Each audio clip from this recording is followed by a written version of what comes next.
Greetings fellow tank commanders. In this video I'm going to be showing you a game that I played in the Tiger 131. This is a tier 7 German premium heavy tank with preferential matchmaking to only see tier 8. It is based off of the German Tiger tank from the movie Fury starring Brad Pitt, Shia Labeouf, and Shane from Walking Dead. The game I'm playing is a standard battle on Himmelsdorf with tier 7 as the top tier and 2 artillery on each team. There are only 3 tier 7s on each team, so as you can imagine, this game is more about the tank's performance than skill of using the tank.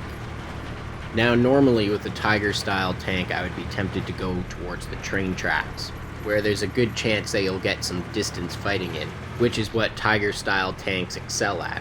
But since neither team has any heavily armored tier 7 heavy tanks, this is one of the few situations which I would feel comfortable taking a Tiger style tank into close quarters urban fighting.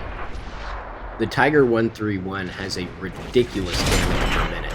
The gun stats are less reliable than the Tiger 1 hammer, but I find the preferential matchmaking to only see tier 8 enemies easily makes up for this. You can see how quickly I can just rip apart these lower tier tanks. The reload time is a whole second less than the hammer tank, which makes it quite fun to use in peekaboo situations like this. The Tiger 131 is a really soft target to shoot at, so here I'm relying more on moving around to dodge shots rather than bouncing them. If you can afford it, I strongly recommend having large first aid kits and large repair kits on your Tiger style tanks. You suffer a lot of crew and module damage when you're under fire with these tanks. These large kits are definitely a smart choice, and with the silver earning potential of Tiger style tanks, you're not likely to lose money on winning games. Having a fire extinguisher is important. I chose the automatic fire extinguisher because I'm not trying to grind out any silver. In the 2 minutes so far in this game, I've managed to get 9 damage hits and destroy 3 enemy vehicles. All of these were lower tier, but it really shows this tank's maximum potential to shred apart lightly armored targets. Now we're coming up on an M3 Lee here, who I feel bad for. He is just in the wrong game. I've only lost 501 hit points so far this game, and since this tank has 1500 hit points, which is good for a tier 7 heavy tank, I'm still quite comfortable playing as aggressively as I am. Now we're coming up on our first enemy tier 7 of the game. Unfortunately, the artillery gets a good hit on him and takes all the fun out of it. Now it's safe to say that with 5 easy kills like that, I'm really overconfident at this point. I definitely should have had my front armor facing down the street until I was sure it was clear. Fortunately, my friendly light tank is helping me out, but with the arrival of the enemy Tiger tank, I am definitely in a bad situation now. My teammate comes through for me and destroys the Hellcat, so now I only have to focus on the Tiger. I was impatient and I messed up my shot here. I got lucky though and the enemy's shot went into the dirt. Now I go to face hug him because I know this is the best way to bounce shots with a Tiger tank. It forces enemies to shoot areas around your gun mantlet. I'm quite surprised that it works so well. I mess up my shot here and shoot his extremely angled front armor. And wow, 3 shots bounce. Wow, I can't believe that strategy worked so well. Now that's 19 damage hits and 6 enemies destroyed in just over 3.5 minutes.